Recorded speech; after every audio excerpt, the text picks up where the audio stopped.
Welcome back to Critically Incorrect, your weekly gaming podcast. I'm joined today by Charlie, if you wanted to say hi. Hello. Sadly, Justin again. It's almost like he's a guest at this point. Yeah, things happen, obviously, but we're going to continue anyway. Honestly, this podcast is going to be a little bit shorter just because there hasn't been too much news, and the news here is kind of but luckily, at least, we do have a lot of cool releases this week that we'll talk about, and that will let us talk about this next week, right? So look forward to that. But yeah, with that being said, as we always start off this podcast with, we'll talk about what we've been playing gaming-wise. So, Charlie, if you wanted to kick us off with what you've been playing for the past week or so. Yeah, so I mean, obviously I've been playing kind of like the same stuff I always play, like multiplayer wise. So like obviously a lot of League of Legends. They just started a new event with like a skin for one of my main characters. So I was on there day one buying that skin, because Riot have got me in like the palm of their hand with that game. So I was been playing quite a bit of that event. I actually got back into Warzone this week just because I've got a couple of friends that have been playing it recently. So I've been playing some of that and trying out the new season because I completely forgot that came out and had not tried it at all. So just trying out the new guns and stuff, and that's been pretty fun. Obviously, played through the event for the Vanguard reveal today, which was interesting. Wasn't as cool as the event they did for Cold War last year, but it was still pretty fun, and I liked the reveal and things. So played that. I did actually start up the new Avengers expansion, War for Wakanda, last night. I haven't played too much just because I've been working all week, so I've only had chances to dive in the evening. But I've probably played about an hour so far. I've done like the first two missions. It seems really good from what I've played so far. It's probably the most like it's definitely like the biggest load of content they've done since the game came out, but it definitely feels like a proper story expansion. I obviously don't know how long it is. I want to say it's probably like 3 or 4 hours to beat, but I don't really know. Um, I'm not too sure how I like Christopher Judge as Black Panther. It's very different to the voice we got in the MCU. And yeah, it's a different kind of take on the role, but I'm enjoying it. But I don't know if it's gonna grow on me or not. But he's really fun to play as for sure, and the new like enemies and stuff are really cool. So I definitely want to play some more of that. Aside from that, I've reinstalled Ghost, so I'm ready to play the new DLC hopefully later tonight. And I did start up 12 minutes earlier today, so I've played about an hour of that maybe. Just kind of getting to grips with it again because I did get to play test it last year. So I've played probably about a third of the game already from when I used to play it. So I kind of know the first sort of bits of the game, but I've gotten to the point already kind of where I was because you can kind of skip ahead and skip some things if you kind of know what you're doing. So I've done the first few sort of like puzzly type things in that game, but it's definitely a lot more polished than when I played it before because it's got all the professional voice acting and stuff that none of that was in when I played last year. So that's really cool. I'm enjoying that and gonna definitely play some more of that. Hopefully beat it before the podcast next week. But yeah, I think that is about it. I've played a lot of different things this week, but I've tried to spread myself out a bit, so I had a lot to talk about. Yeah. So I have played. I think I mentioned Hollow Knight last week. I've been playing more of that. I'm in a weird place where I don't know if I'm gonna play more of it on stream or if I'm just gonna play some personally. I always have that kind of like conundrum whenever I start streaming a game. Like, am I limited to only streaming it? So I'll probably play a bit on stream and a bit off, just because it's a longer game. I started up Danganronpa, however you pronounce that. It's the murder mystery game. Really good so far. I think I'm like 10 hours in. So yeah, that game. Whenever I play it, it's like time moves by quickly. It's like crazy. Really liking that. The story is pretty cool and the characters are interesting. And yeah, it's been a nice change of pace. Besides that, I forgot to mention I think last week that I started up Spelunky and that game's been great. It's one of my favorite indie games. Like, it's just so addicting to play. I'll pick it up and I'll say like, oh, I'm gonna play it for like 10 minutes, and then like 20 minutes goes by, 30 minutes, just keeps racking up. And yeah, I'm going at it slowly just because I know it's not the longest game. Just kind of one of those games where I pick it up if I have like 5-10 minutes to play something, do a run, right, and then hop off. And yeah, besides that, I did check out the new Fortnite Imposters update. The Among Us meme, right? I've been playing that a bit with friends, and honestly, it's pretty cool the way they kind of tie it into the Fortnite lore. That sounds so stupid to say, but like, there's like the different tasks you're doing are essentially like, creating what is essentially the battle royale, right? So that's kind of cool. I know a lot of people are saying it's a general ripoff, and there are some different additions. But I mean, in a way, I always thought Among Us was like a ripoff of Trouble in Terrorist Town anyway. So yeah, I guess that's always been my thought on that. But I think that sums up pretty much what I've been playing. I went back on Nocturne as well. I've been going through that again. Really glad. I know I mentioned this like months ago, right, where I had this like slump where I wasn't into gaming. I think this week has brought me back into it a bit. I also played some Stardew Valley actually as well, and some Minecraft. So those are like more multiplayer side games. So yeah, I've definitely been enjoying that, and it's been nice to actually play stuff for once. So yeah, definitely helps out. Anyways, we have some exciting releases that we're gonna be talking about next week because they're like literally imminent, about to come out. So, as the day we're recording this on Thursday, tomorrow, Ghost of Tsushima's director's cut is coming out. So that's very exciting. Obviously, I'm kind of in a conundrum right now because I don't know if I want to start over again since it's been like literally a year, or if I just want to pick up where I last was. I think I was like 15 hours into that game, so I'll have to make a decision. I do want to start it up as well. That one I do want to prioritize because I am moving to uni in like a few weeks, right? So I do kind of want to prioritize that. It's crazy I haven't finished a Sucker Punch game like that. Like, it's crazy. I was looking forward to that game so much, and then I just somehow didn't end up beating it. So I want to put that on the priority list. So yeah, look out for that. We'll probably talk about it next week on the podcast because I know Charlie's picking up the DLC as well. Avengers War of Wakanda. Charlie hinted at this earlier, right? It just came out. I think actually it came out today, right? I think it was yesterday or the day before. Yesterday. Okay.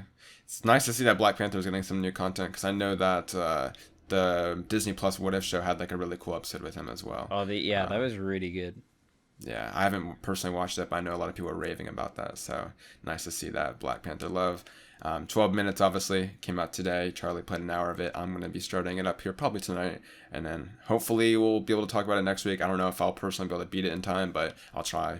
So yeah, and then lastly, Tales of Arise demo. I talked about this last week. Go check it out. I played through it on the PS5, and it's pretty much, I was pretty much already sold on the game, but now that I know it plays great, right? I'm looking forward to it. So that's coming out in September. Go check out the demo now on PS5, PS4, and like the Xbox consoles as well. So good stuff all around there. Anyways, we have a funny news story to talk about, and it's one I literally saw like minutes before we started recording this. Skyrim Anniversary Edition was announced today, so yeah, it's the meme, right? I almost saw this and I thought it was like a joke tweet, but it's real. Skyrim is getting yet another re-release, now it's coming out on PS5 and Xbox Series X. It's going to be actually for the base consoles as well, so I believe it's going to be coming out for PS4 and the Xbox One consoles, and I think maybe even Switch. Do you know if it's coming out on Switch as well? Actually, it might not. I don't think so, because it's going to incorporate the mods, right? Yeah. Yeah, it's an upgrade for Special Edition, so pretty much all the base consoles of like PS4 and Xbox families and up, and PC obviously. So essentially what this is, it's going to be pretty much the base Special Edition, right? So you're getting all the DLC content that made it special in the first place, but you're also going to be getting some of the best kind of like creator paid mods that was locked behind a paywall. So those are going to be included in this Anniversary Edition. And then obviously, of course, since it is going to be enhanced, right, you're going to get next gen upgrades. So I imagine, the visuals, and I don't think the frame rate probably will go up. Maybe on PS5 and Xbox Series X it'll get to 120, but for sure at least it's gonna probably look good at 4K, I imagine. So yeah, I mean, I don't know do you know what price they're selling this for? They're definitely not charging 60. No, I have no idea. I imagine it's probably like $40, something like that. Maybe 50 Hopefully. On next gen if you're buying it new. That's crazy. But yeah, I don't know. I don't know if they talked about pricing, but it is coming out literally on the anniversary, so the 11th of November. So exactly 10 years after the first game, which is insane. Like, to think it's been that long. Like, it does not feel that long ago that Skyrim came out, but, Yeah. Look, it's memed, right? But at the same time, they're doing this because obviously people are buying it, right? Like, Skyrim is one of the best-selling games of all time, at least in the RPG, genre, right? It's iconic. So that and GTA 5, if you keep wondering why and keep getting annoyed by it, it's because people are buying it. So yeah, it's frustrating. I know personally I have like a lot of Fallout fans that are waiting for like literally the first time for those games to get remastered, right? I have literally had friends that expected that to happen on the PS4 and it never happened. So that is a little bit frustrating. But yeah, at the end of the day, I can't say I wasn't surprised because I was surprised seeing this, but when you look into it, it's not surprising in the least because it at the end of the day just prints money for them, right? It's a good way to stall before you get Starfield next fall. So yeah, it is what it is. Any concluding thoughts before we move on, Charlie? No, I'm all good. Cool, cool, cool. Anyways, I guess I'll let you introduce this next topic since you're more familiar with this. Yeah, so this was also part of the same event because QuakeCon is going down today. So there's been a lot of announcements with Bethesda stuff. But basically, it'd been rumored for a while that there was going to be some kind of Quake revival that was going to be announced that's been in development at Machine Games, who are the guys that obviously did Wolfenstein. It turns out it's not what everyone thought. It's more of a remaster of the original game with some better lighting and like visual enhancements, better resolution, that kind of thing. But Machine Games have also made a new expansion for the game, so you do get the original game as well as I think the 3 official expansions it had back in the 90s, as well as a brand new one that Machine Games have put together, which is using the original like assets and toolkit. It does also have full like mod support as well, so you can download like custom maps and stuff. I'm not sure if that's the case on console because it is coming out for basically everything. So PS4, PS5, Xbox One, Series X, Switch, and PC. It's worth noting for now it's backwards compatible, but they're doing like a next gen update soon, which I imagine is probably going to add like ray tracing and stuff because they did that Quake 2 RTX demo like last year or the year before.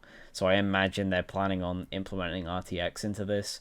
I have downloaded it because it is on Game Pass, so I'm definitely going to give it a go because it's also got full cross-play multiplayer support as well. And I used to really like Quake when I was younger. I used to play it at school, actually.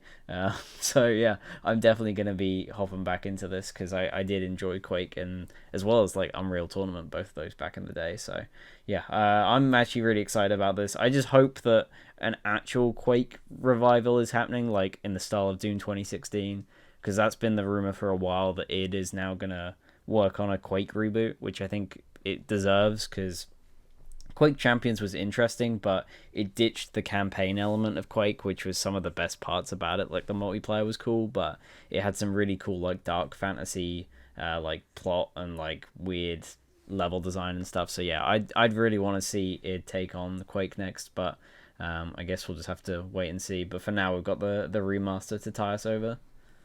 Nice. I would play it, but I just have so much I'm playing right now. I do definitely want to try it out at some point because this is some video game history right there, right? So it's a classic. Maybe I'll wait for the next gen upgrade. That sounds like a good plan. And yeah, that's cool to see that it was like a shadow drop. I definitely didn't hear about those rumors, so it's always nice when like a new story actually surprises you for a change. So that's cool.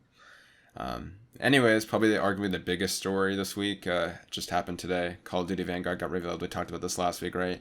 Most likely we would be talking about it on this week's podcast, and sure enough, here it is. It's worth noting it's just really a CGI trailer, so it's like the start of the news rollout, right? There is going to be, I believe, a gameplay revealed this Sunday, so yeah, I guess we could talk about that next week on the podcast. Big, note points is that it's coming out on November 5th. It is, Vanguard, right? So it is that World War II setting. I think they said that there's like 20 maps at launch. So 16 of those are like the core, multiplayer maps. And then like 4 of those are, what was the mode they said that were the other ones? Like King of the Hill or some extra I don't know what they're like calling it, but they're splitting multiplayer into like 3 different like mode types. So you've got regular, and then you've got the hardcore modes, and then they've got like a weird mode which is like 1v1s, 2v2s, and 3v3s, which is what I think those 4 other maps are for. Gotcha. So yeah, just to give my thoughts on the CGI trailer, I thought it looked fine. It's pretty much exactly what I expected. Obviously, it's CGI, right? So you can't really judge anything. Like, what does it tell you? It's World War II setting. Like, we already knew that. So personally, I have like really no thoughts on it. Like, my thoughts were still the same as last week. It's made by Sledgehammer, right? So I am looking forward to it because of that. I just still don't know how much time I'll have with Battlefield, right? Just because obviously I'll be at uni at the time. But I'll probably still check it out. Looking forward to the gameplay reveal that's happening on Sunday. It's nice that it's not like a long wait like we had with Battlefield, where we had like wait quite a long time, right? And we still haven't really seen like a full demo, right? Like it was just a trailer with cuts. That's true. So they did say like an open beta is happening soon, right? So it's meant to be next month, yeah. Yeah, so that's exciting as well. So it looks like that and Battlefield. we're gonna be able to play soon. So very exciting stuff. Yeah. Any other thoughts? I know Zombies was like confirmed today. That's going to be a Treyarch, and then that Warzone's getting a new map, and that anti-cheat's finally going to be taken seriously, which is crazy. So it seems like they're doing the right things, at least for Warzone as well. So yeah, I know you're more into COD. If you wanted to give your thoughts on like what the community's thinking and all that. Yeah, I mean, like, I'm actually more positive on it after today than I was like last week. I was semi looking forward to it, mainly just for the zombies. Just because obviously the rumor that was now confirmed is that Treyarch are taking full reigns of zombies, and it is gonna be to do with the storyline they've been doing in Cold War, which gets me really excited. But to be honest, the fact that it's going to have 16 core multiplayer maps at launch, I think, is really good.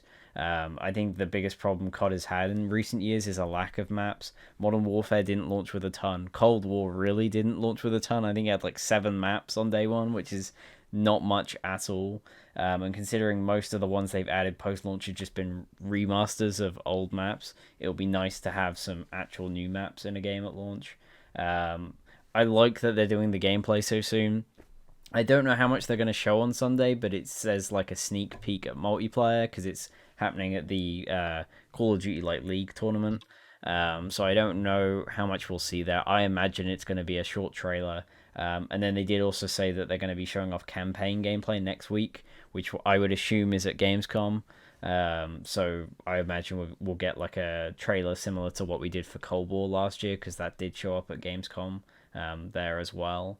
The fact that Warzone's getting a new map, I think, is great. Finally, it's actually getting like a proper change at launch. Although I think they've said it'll be a few weeks after the game comes out, so probably when the first season starts, kind of thing. And obviously anti-cheat is a big deal. That they're actually doing that on PC now. Hopefully, it'll actually be good. Considering it's taken them this long to implement, I hope this means that they've put a lot of effort into it, and it's actually going to be worthwhile. Because I know they have been banning a lot of players recently and doing a lot more IP bans and stuff and hardware bans so that people can't just make new accounts.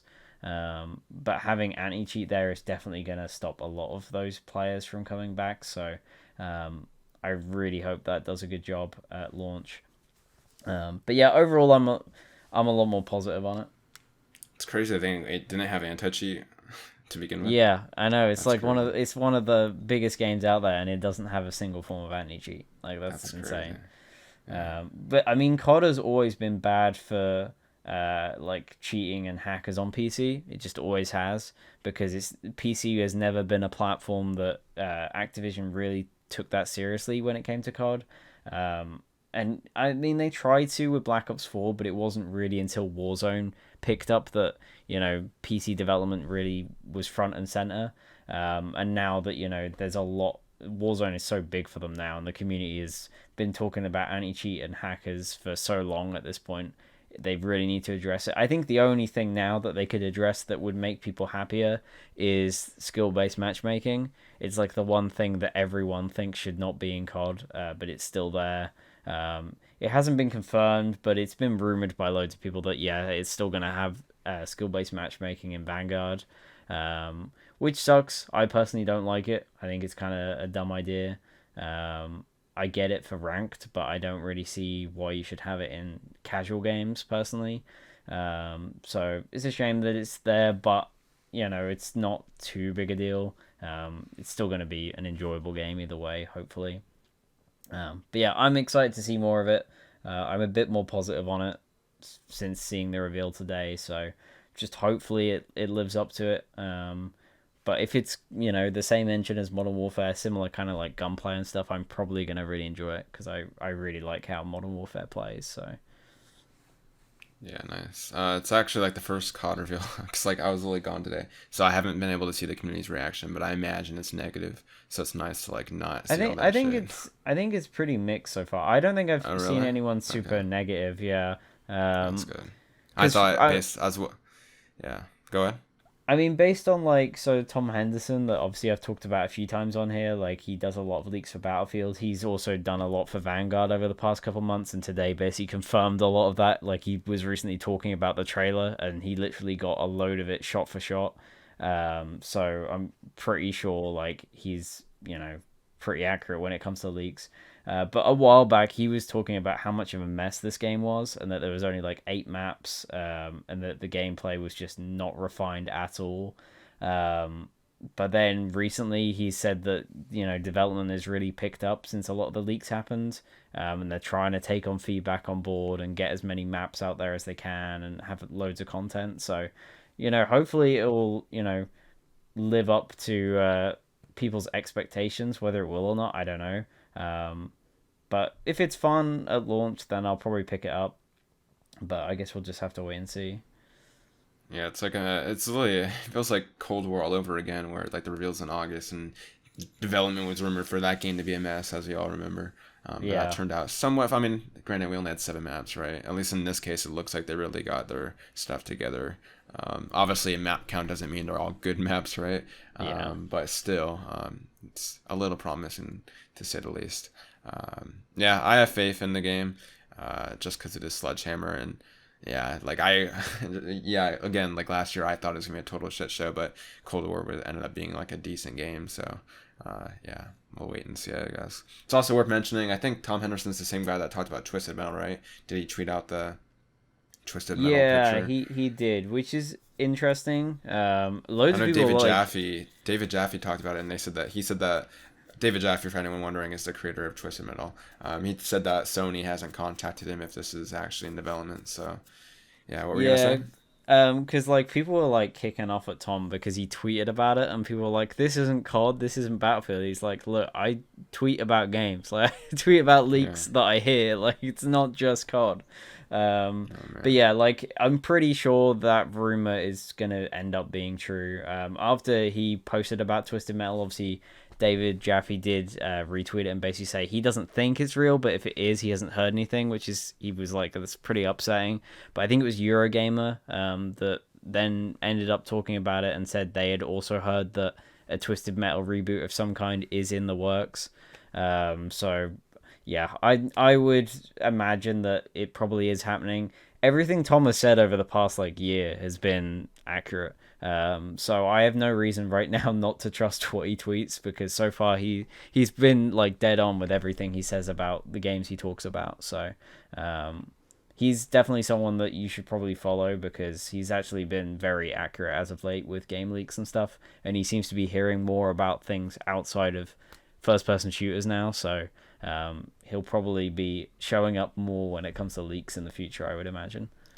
2020 was like Jeff Grubb's year, and now 2020 is Tom's year. Yeah. We get like a new leaker every year. But no, like honestly, I agree with you. Like given his track record, I wouldn't put it past me. I was also immediately when this dropped, right? I was just thinking back because they announced that they were gonna do like a TV show or a movie like a while Yeah. ago. So I was like, okay, that makes sense. Like, why would you just randomly go back and do a movie or TV show on like a not to say it's dead, but it's a dead franchise, right? Yeah. So it would make sense to have like a game release corresponding with that. It's also just nice to know that Sony's going to like different areas of their IPs because I think we can all agree, like, while we like the games they're putting out right now, they are generally pretty similar, even though, they're not exactly the same. It's like the same kind of third person story driven game. Granted, you have like your media molecules and, Ghost isn't exactly like The Last of Us, but like it's nice to have something that's different. You're like in a car, probably will have like a multiplayer mode, and yeah, this is cool to see.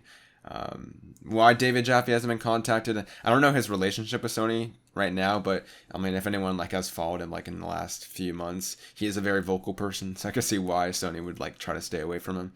But it is kind of fucked up because like, yeah, like that's the creator right there, right? So you'd want to have his original kind of like input in, right? Given that he created the series, Especially but since he's been nonetheless, there yeah, for every release as well.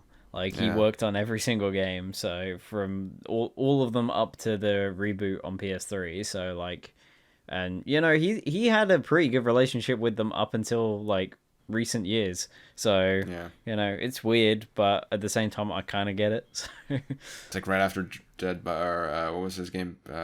It's Drawn to blanking on Death. me. Drawn to Death. I was like, I want to say Back for Blood and like Drawn something. Yeah, it was like weird. Yeah, after that release, which sucks because that game was kind of underrated.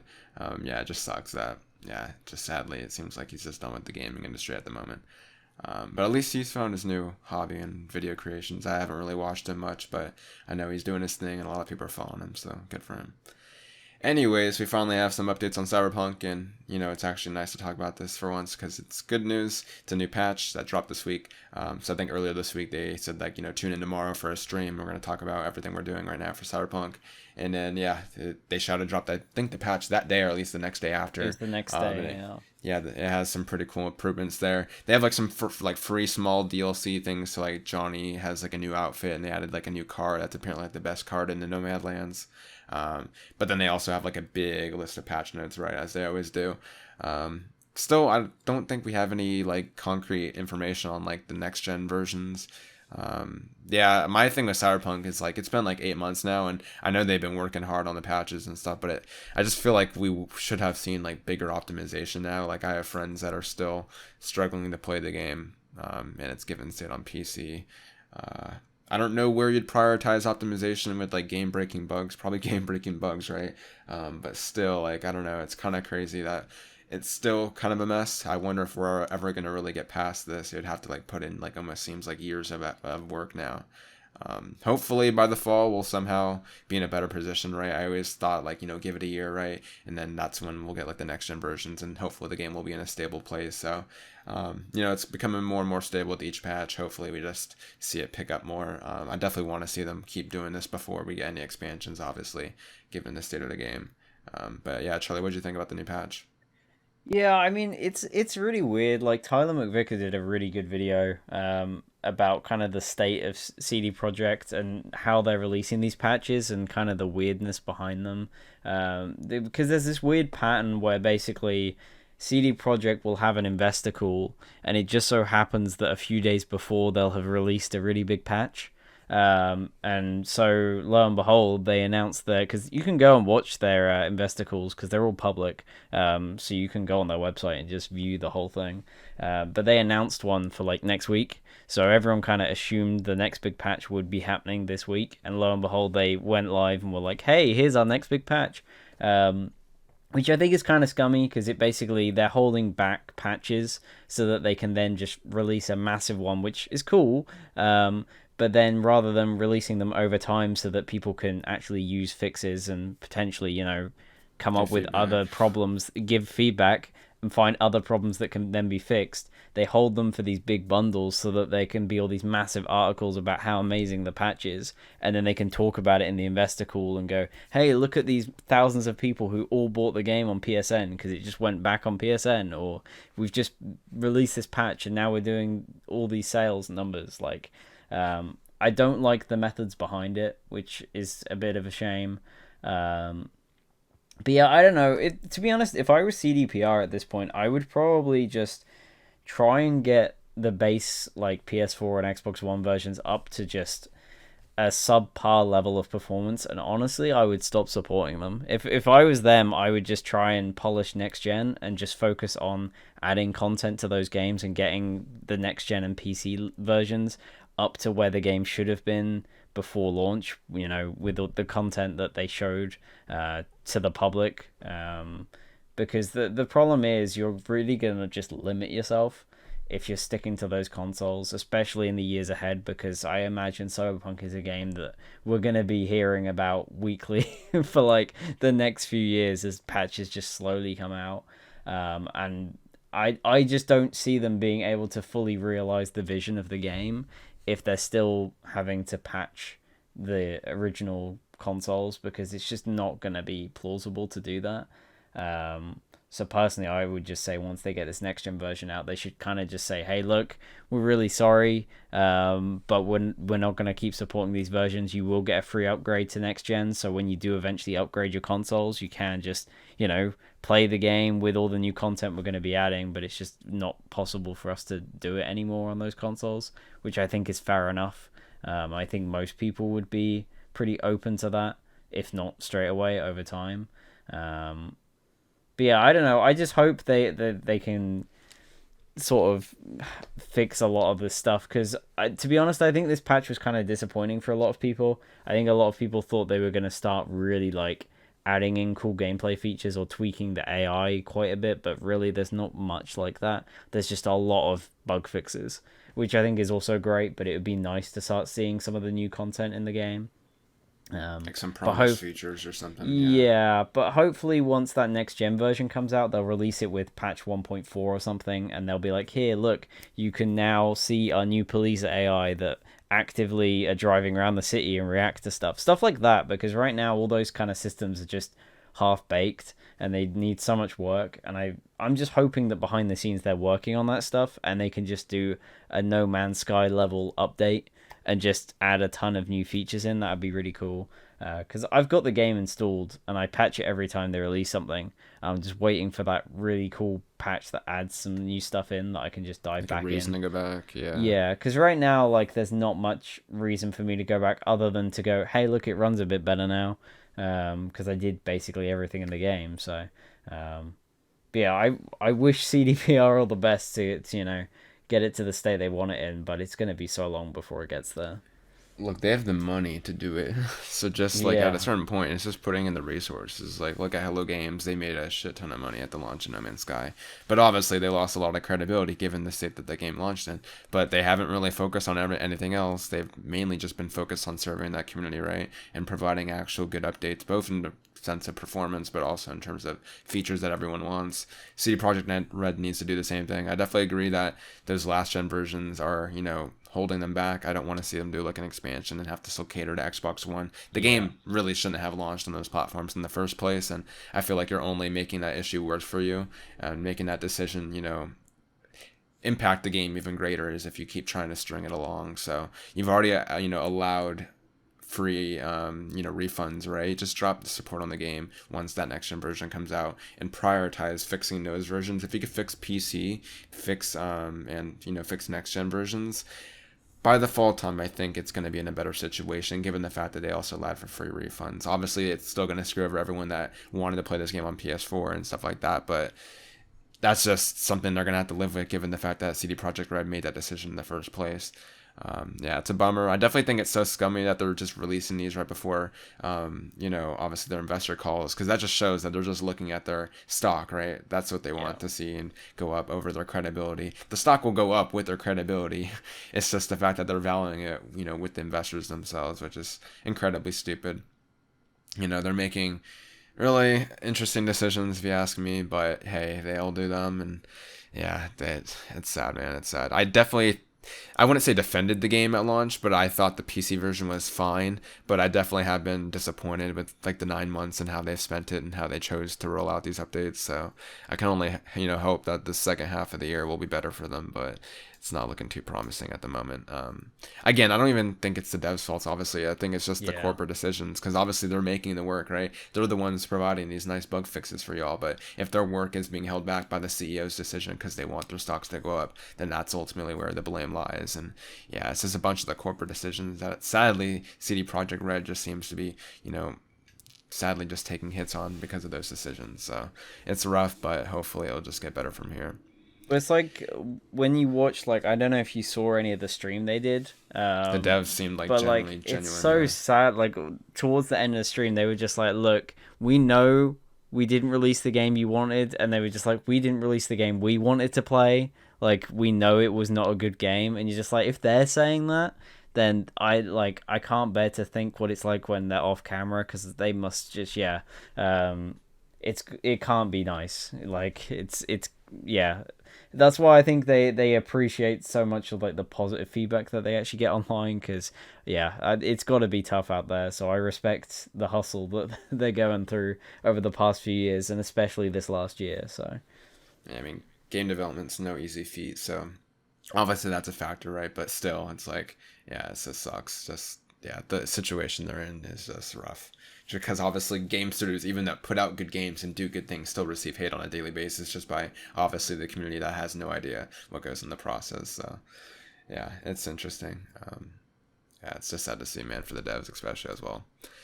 Anyways, we'll quickly talk about Abandon. Obviously, I feel like no one really wants to hear about this game, including me, really, just because it's been strung along, and obviously at the point where we're at in the development, it just seems kind of sus at the moment in terms of what these developers are doing. But here it is. So essentially, we talked about last week that essentially they're ramping up for another reveal that got postponed again. We eventually did end up seeing that get released, and essentially all it was like the same Twitter clip they released online, I believe, a while ago. It was like a few second clips, and it said like more coming soon. Just a complete troll. At this point, there's like really no reason to give this developer an attention. I've been saying that for a while, but I think now most people are starting to. I think like a general agreement is going that this is not Kojima. Just because ultimately, essentially, there's no way to put this any other way. Like it was a slap in the face for like all the hype that was happening around the band, and the fact that you released like a 5 second clip is crazy. And just the lack of communication, the deletion of tweets, like it's just completely immature of Blue Box in my opinion, and just ultimately it just screams like they're just a scam at this point. Like I saw even people saying that maybe like they're like farming for crypto on the app, and that's how they're like getting on the people's PS5s, right? Like honestly, it's crazy. I mean, obviously there has to be some level of support from Sony and authorization, which is the big part right now that confuses me, is why Sony like put them on the blog in the first place and why they continue to allow these things to happen. Like at a certain point, like these news stories have gotten so big and Sony has remained quiet. It's just bizarre to me. Yeah, it's a weird development. I don't want to talk about the studio anymore, but that's essentially what has happened in the last week. Charlie, what are your thoughts on this? Yeah, I mean, it's such like a weird situation, but yeah, I'm in agreement with you. Like, it's so dumb at this point. Like, if it's not a scam, I will be shocked more than anything. Like, it's insane how it got to the point it did. I think especially when they were, hyping up this stupid real time demo thing, and then all it was the clip. Like, they delayed it so much, and then all it Real was the time. clip that they'd posted on Twitter like 2 days prior. Um, and then I was thinking back to, E3 or whatever when it was originally meant to come out, and their excuse for it not coming out was localization issues. But I'm like, what did they have to localize? One bit of There's text no that says, language. come back, check back soon, and then trailer coming soon. Like, how long does it take you to change some, like, words on the screen? Like, you're not having to re-record any dialogue. Like, what is going on? So, yeah, it's an absolute joke. I don't understand why people are given the time of day, but more than that, I don't understand how Sony got into the position they did. Either there's something else behind this, which I don't think there is, or I think the more likely thing is somehow Sony didn't like fell for some kind of weird scam, and Blue Box or whoever's in charge, whether it's that guy on Twitter, I don't know. Like somehow they managed to, you know, confuse Sony and trick them into thinking that they are a full-on studio and are gonna release this game, and have probably scammed Sony out of some money somewhere. Um, but yeah, I think it's crazy either way how it got to the stage it did. Um, but yeah, I don't understand how people can still be like even remotely considering that something's going on with it. Honestly, Yeah, it's so bizarre. Like I'm a loss for words at what's going on because like it's just like incredibly stupid. Like even for Hassan to just be like trolling right now because like literally like I don't understand how any of this can happen because like even if you are like what are they getting out of this? Like what is their goal? Like you're just pissing people off and you're not gonna have like a company continue like this because no one's gonna buy your product if you're just gonna be continuing to like piss people off. I don't believe this is like an actual game. There's no way. Like they're selling a trailer at this point. Like, is there actually a game behind all of this? Obviously, there was yeah. like the Unreal Engine asset flip. Like, it's so bizarre. I don't know how this got authorized by Sony. I'm guessing maybe they sent something that looked promising and they like persuaded Sony to like show them something. But like, you have to imagine that Sony has now looked into them now, and it's like crazy that this stuff is still going on. But yeah, it's bizarre, man. The fact that this thing exists. Like, if this I don't want to even like entertain the idea this is Kojima, but if somehow this is like this has been the weirdest thing ever. Yeah. I just really want some clarity on this situation, but it's not gonna happen for a while. I can't help but feel, but yeah, it's weird. Anyways, I'll move on to our last story before we get into some of our Gamescom predictions. That's going to be happening next week. I just threw this in here, Sly Cooper 5 rumor. Josh Anderson, friend of the show, put this like in Discord, and I checked it out, and it actually looks like there's some validity. So originally the source is 4chan, which immediately makes you want to roll your eyes, right? But the video that's credited below essentially is a Redditor that was responding to the 4chan post that was deleted. And essentially this Redditor has gotten things in the right in the past, like the Ghost of Tsushima director's cut, right?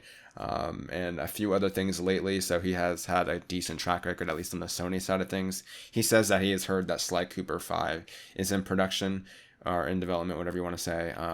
But he's been hearing multiple times over and over, which you won't find surprising. It's not going to be by Sucker Punch. So this one is interesting. I want to believe it, especially considering the fact that he has gotten the Ghost of Tsushima director's cut. I think he even got like the day it was announced, right? But at the same time, I just don't know how viable Sly is in terms of sales. It's possible. I mean, hey, they did Ratchet, right? So maybe they want to go back into their platformer roots and they're going to bring back Sly Cooper as well. I'd be totally down for that. As a fan, I want nothing more. But just knowing Sony's current direction, I just don't align that with where they're currently going. Yeah, what did you think about this, Charlie? Yeah, I think it's interesting. I don't know. Like for me personally, I don't think if Sly comes back, I don't think it would be Sly 5. I think it would be some kind of reboot or remake. Just because I feel like a lot of that audience that enjoyed the Sly games, sure they're gonna come back for them, but they really want to appeal to a new audience. And there hasn't been a Sly game since PS3. So like most kids that are gonna want to play Sly if it becomes a thing will have never even heard of it or played those games. So why would you continue that story? I feel like they'd be much better off just doing some retelling or reboot of the No, series. please do not do a retelling like you did with Ratchet. I'll die. But yeah, I don't know. Like I really like Sly Cooper. I think it'd be interesting.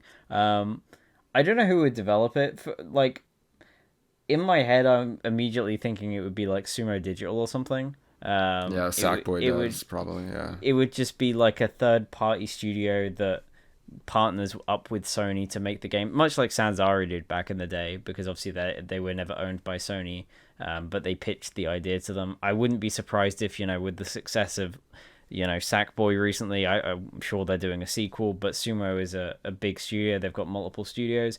I wouldn't be surprised if they were talking to Sony about other IPs that they could bring back, other platforming IPs, and Sly came up at some point, and maybe they've been pitching ideas back and forth for the past year or so. Obviously, it's a little bit different now because they are owned by Tencent, so I don't know if that would have any effect on their partnership with Sony. I doubt But it. but I definitely think Sumo is a big contender for making this Sly game. But who knows? It could be anyone. So That's true. I definitely would rather it be in Sumo's hands just because I trust them after Sackboy. They definitely improved. I didn't really. I was kind of hesitant about Sackboy at first because obviously Little Planet 3 was kind of a mess in my opinion, at least performance wise. That game was like struggling to hit like 30 FPS. It was crazy. But they definitely proved themselves with Sackboy. That game's been great. It's honestly like an underrated sleeper hit on the PS5. Yeah, I'd definitely love them to go back into their catalog. It's kind of like Twisted Metal, right? Where it's like a series I would like them to explore just because it's different from what we currently are getting with most of the IPs we see from Sony. It's just, something new, something fresh. I say new and fresh. It's more something, bringing back something that we haven't gotten in a while. Sly Cooper's always been like a unique platformer that was kind of different from everything else, even like the way you played it, and the way that you like managed to grab onto things. It's just something I kind of miss. I don't know how viable it would be in today's audience. Like even Ratchet and Clank apparently didn't sell well, and that looked promising. Like a lot of people are excited for that, at least based on online feedback. So I feel like Sly Cooper would do even worse than that. But obviously I still would like it if you can like maybe even make it like a $40 game. Again, I think Ratchet was hurt because of that $7 price tag. If you could somehow make it a $40 game, or hell even just make it 60, that will help us help out as well. So I hope, man, I definitely would love to see Sly return. It's making me think of PlayStation All-Stars Battle Royale 2 as well. Like, that surely has to happen at some point, given the amount of new IPs we've gotten like in the last 10 years. But yeah, hopefully we'll see it one day. And yeah. Anyways, we'll move on to our last kind of segment here. So Gamescom opening night live is happening next week with Jeff Keighley. He's hosting it, and I don't think Charlie and I expect a lot, but we figured we'd go over some, predictions of what we possibly could see next week.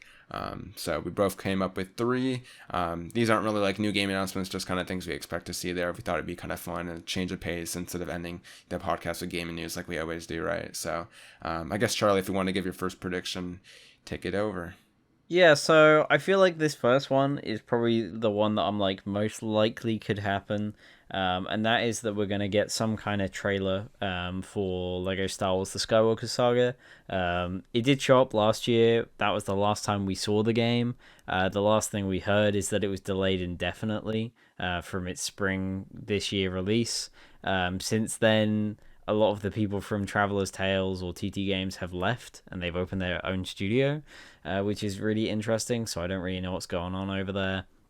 But I think we're going to get a trailer, but I have a feeling that it is going to have a 2022 date at the end. I don't think it's coming out this year at this point. I would love it for it to. I'm really excited about this game.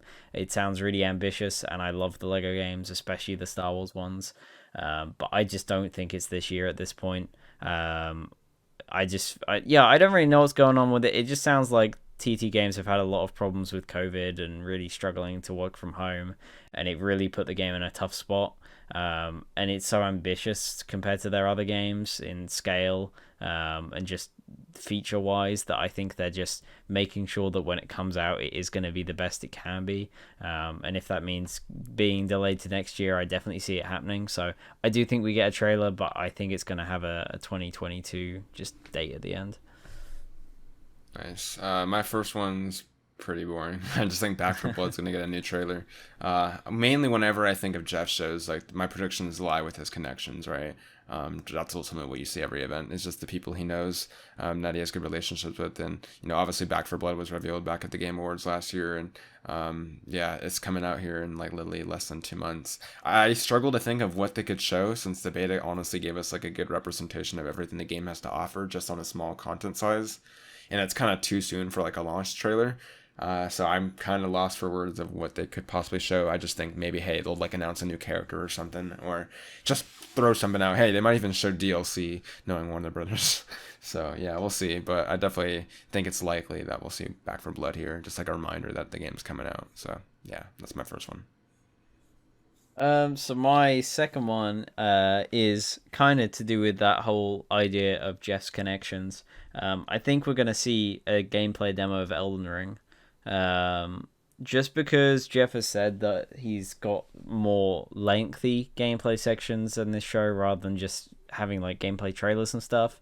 Obviously, Elden Ring is coming out like early next year, so it's not that far off, and we have only had the one trailer so far. I definitely think it's plausible that we get a proper gameplay demo, or not necessarily a full-on demo, but a larger gameplay segment, so you can see more of the combat and exploration and how the game's going to work exactly. But I definitely think it could happen. Obviously, Jeff knows how much people want Elden Ring, and I think having just more footage is just going to get people more hyped again. So I definitely think it's a plausible thing to show up next week. I would love that. I definitely would love that. My second one was Guardians of the Galaxy gets a new trailer. I think it's either going to be this or Life is Strange. Just I feel like one of the Square Enix games for the fall is going to show up here. I probably like honestly like in terms of likelihood I recommend or I lean towards Life is Strange, but I just threw in Guardians of the Galaxy because it's ultimately more I don't know interesting I guess in terms of possibly happening. Yeah, just the game's coming out. It's kind of like the same thing with like Back 4 Blood. It's coming out in October, Yeah. right? Like we're getting close here. Most likely they'll just do their own Square Enix showcase in like September for their fall titles, but hey, maybe it shows up here and that'd be pretty cool. Anyways, what's your final one? I know So it's my like a meme my one, last right? one, yeah, it's a meme pick. Abandon gets a trailer. Cool, man. I think Abandon's gonna show up, and And Hideo Jeff's gonna Kojima fuel the shows up. fight even more because it will be Jeff showing it off, and so people will then go, "Hey, Jeff is really good friends with Kojima. Kojima isn't here. Where's he at? He's got to be here somewhere." So it's got to be in Abandoned. I don't know. I don't know if it'll happen or not. But Jeff follows them on Twitter, so Who It's knows? gonna happen. It's gonna happen right after the Death Stranding director's cut But launch on trailer. it, honestly, I wouldn't be surprised if it shows up. But if it does, it would just be Jeff fueling the fire even more. And I don't know if he'd want to do that. But Jeff, I mean, Jeff is a wild horse, man. He's been tweeting about just Diablo and stuff like nothing's been happening at Activision as of late. So I don't really know what's going on with that man. But And also, he also um, constantly replies to Kojima like some just hey, interesting simp, morning. simp Kojima son. Yeah, So yeah, that's funny. I don't know. It might show up. I hope it doesn't, but I also kind of hope it does, just because it'd be funny. Um, but yeah, that's my third prediction. Damn, you said meme, and I came with the meme one too, but mine's like way more memey. I just said another cringy trailer like the Walking Dead Bridge one. You know that game that we showed off Oh last year yeah, with the guy yeah. opening his The laptop and we're bridge all dying. constructor. Just like something that you can easily template, right? I said we'll get something cringy like that here, where it's gonna be funny, and that we'll immediately see people post on Twitter like a GIF about it. Something on the lines of obviously like chaos at Square Enix's E3 showcase. So that's my personal prediction. It's bound to happen. Chaos. The games are going to show here aren't going to be like the big AAA, right? They're going to be like the small, indie slash mobile slash, not to like hate on it, but like generally what the major audience for these showcases consider boring. There's going to be bound to be something there that's going to be funny, and people are going to laugh about. So yeah, that's bound to happen. That was my last meme prediction. But we'll talk about it next week. We're not predicting a whole lot, or expecting a whole lot to talk about. But we'll quickly give our thoughts on it next week before we record, and it should be hopefully something worth talking about there. So look forward to that. Anyways, yeah, that has been episode 38. Definitely went longer than I thought. We got decent stuff to talk about this week. Next week, honestly, will be really cool to talk about Ghost and 12 Minutes and Gamescom, so look forward to that. I'm not going to say it this week that Justin will be back next week, but God, I hope so. So we'll see. Adam on Twitter at Justin Fong. I don't know. I think we link his Twitter below. So Just yeah, go Adam. blurb it on the screen. Yeah, I'll blurb it on the screen right now. So go at Justin, and everyone watching this podcast will be like an inside joke, just like where are you at in the podcast. So yeah, make sure to go do that. But yeah, in all seriousness, yeah, thanks Charlie again for joining me this week, and for everyone watching and listening, we'll see you next week for episode 39. Take care. See you later.